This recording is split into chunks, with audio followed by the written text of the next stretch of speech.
Now tonight's title is Awake, O Sleeper. You'll find this in the 5th chapter of Ephesians. Awake, O sleeper, and arise from the dead.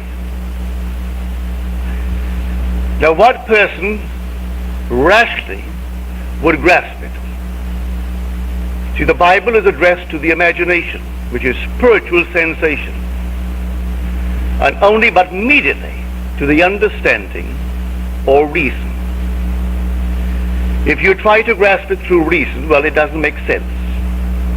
How could I speak to someone and tell him that he's not only asleep, but he's dead?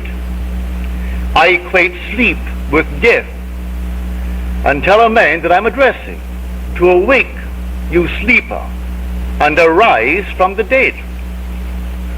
I am telling him he has entered a world of eternal death, but he doesn't know it.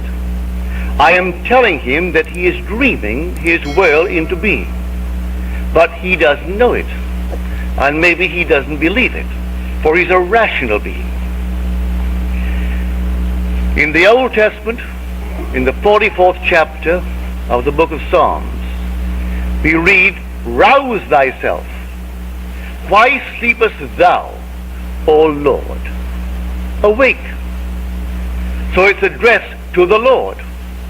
All the commands of Scripture are addressed to the Lord and fulfilled by the Lord. There is nothing but the Lord.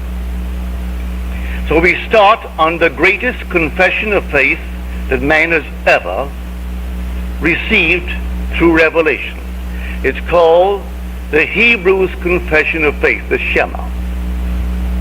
Hear, O Israel, the Lord, our God, the Lord is one. It's a compound unity, one made up of others. For the word is Elohim, the gods. Now I will tell you, I firmly believe in God.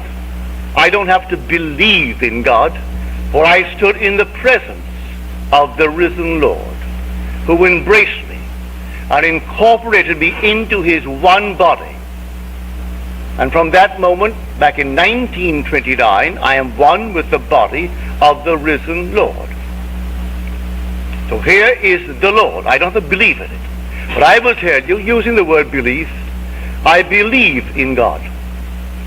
I believe also that men are gods, and that collective man is God. That we are the gods spoken of in the 82nd Psalm, which we are told is the most difficult of all the Psalms for the scholars to unravel. If it ever had any meaning, they say, the meaning has long been lost. And this is what stumps them. It's quoted in the 10th chapter of the book of John. But we'll go back to the origin, the 82nd Psalm. And God has taken his place in the divine assembly. In the midst of the gods, he holds judgment.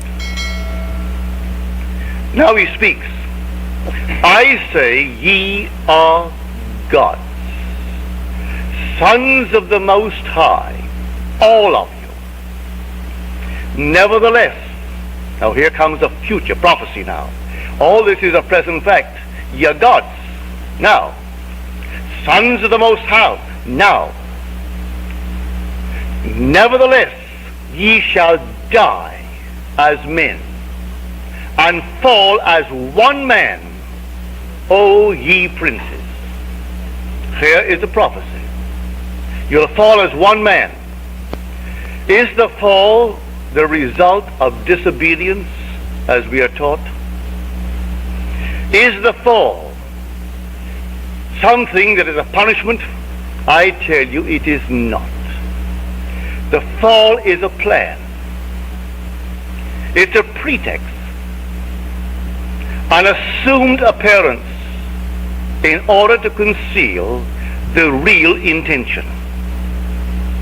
The real intention is an expansion, a further existence, an ultimate birth. That's the real intention. And the gods fell as one man. One man. He chose us in himself before the foundation of the world. And as one man fell, it fragmented itself into the unnumbered men of the world. We are the gods in disguise, not recognizing our brotherhood, not recognizing ourselves.